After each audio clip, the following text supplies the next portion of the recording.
Hoy vamos a hablar de lo que es la prehistoria. La prehistoria es el periodo de tiempo transcurrido desde la aparición de los primeros seres humanos hasta que tenemos constancia de la invención de la escritura, aproximadamente en el 3300 a.C., en alguna región de Oriente Próximo. Hay autores que dicen, y con bastante lógica, que en algunas zonas del mundo acabó antes la prehistoria y se inició la historia que en otros lugares, porque la escritura se inventó en un lugar determinado y hasta que se fue expandiendo, eso costó años.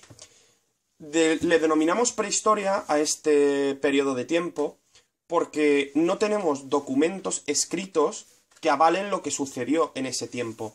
Y todo lo que conocemos de ese periodo histórico, desde que apareció el hombre hasta la invención de la escritura, lo hemos podido ir sabiendo por los huesos y los restos que esos primeros pobladores fueron dejando y hemos ido encontrando y hemos ido investigando, ¿no?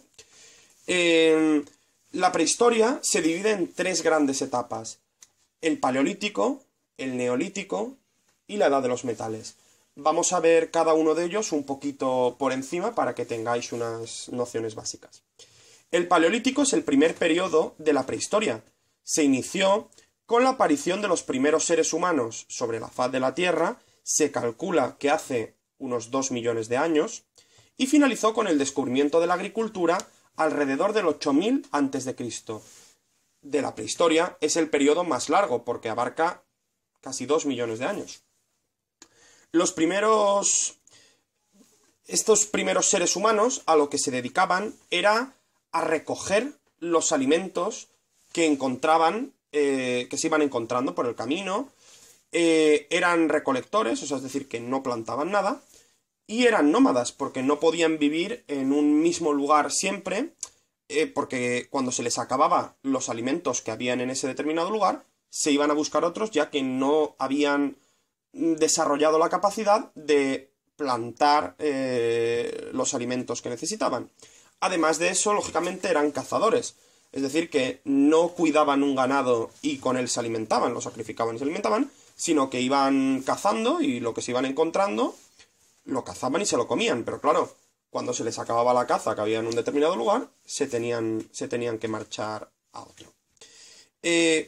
Con el paso del tiempo, dominaron el uso del fuego. Esto fue un gran avance para esta sociedad primitiva, porque hasta ese momento no conocían el uso del fuego y todo lo que cazaban se lo comían crudo, porque no había otra forma. Vivían en cuevas, porque claro, lógicamente no sabían construir, no sabían nada, entonces donde les pillaba dormían. La segunda etapa de la prehistoria es el neolítico. El neolítico comenzó en el 8000 a.C. y el avance fundamental que se produjo fue que descubrieron la agricultura y la ganadería.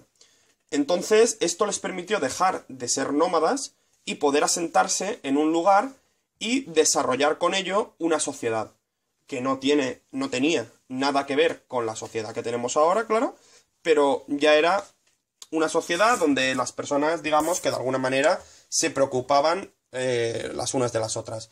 La población dejó de ser nómada para pasar a ser sedentaria porque ya podían vivir mucho tiempo en un mismo lugar, ¿no?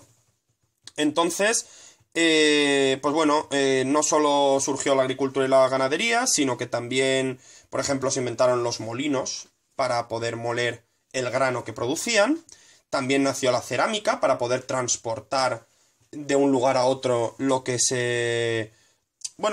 iba sobrando de lo que hacían, y también con ello nació un poco un comercio muy rudimentario, que al principio era trueque porque no existía el dinero. Entonces lo del trueque consistía en cambiar, pues si yo tengo pan y tú tienes gallinas, pues te doy unas gallinas y tú me das unos panes, y así, ¿no? Y luego también se inventó el uso que servía para hacer telas, y con ello se inició el tema de la vestimenta, que hasta ese momento había sido muy rudimentario, con pieles de animales y tal, ¿no? Y también, una cosa muy importante es que dejaron de vivir en cuevas y comenzaron a vivir en cabañas con paredes de barro y madera y un techo cubierto por cañas y ramas, ¿no? Lo que había en aquel momento. Y, por último, la última etapa de la prehistoria es lo que llamamos la edad de los metales y que sucedió con el descubrimiento de la metalurgia, ¿verdad? Y esto, pues eso, vino a suceder hacia el 3000 antes de Cristo, pues una cosa así, ¿verdad? Y nada, la diferencia fundamental entre una cosa y otra es que descubrieron cómo manipular los elementos que había en la naturaleza, el hierro, bueno, no solo el hierro, el bronce, el cobre, que son todo elementos que están en la naturaleza en forma de piedra, y ellos descubrieron cómo fundirlo, moldearlo, pulirlo, y eso, claro, supuso un avance muy importante. Luego el tema de los artesanos, ya poco a poco se fueron especializando en, pues uno se especializaba en hacer telas, el otro se especializaba en hacer pan, el otro se especializaba en cosas de madera, y el comercio ya floreció, sobre todo gracias a la invención de la rueda y de la vela, lo que permitió que se pudieran recorrer distancias más amplias transportando más cantidad de objetos, porque claro, antes lo podían transportar mediante animales, pero a un animal no podía llevar tanta carga como si ahora le poníamos un carro tirado por ruedas, que hasta ese momento a nadie se le había ocurrido. Y con la vela, lógicamente, se podían recorrer distancias en barco y demás. Y nada, y ya sabéis un poquito más de lo que es la prehistoria.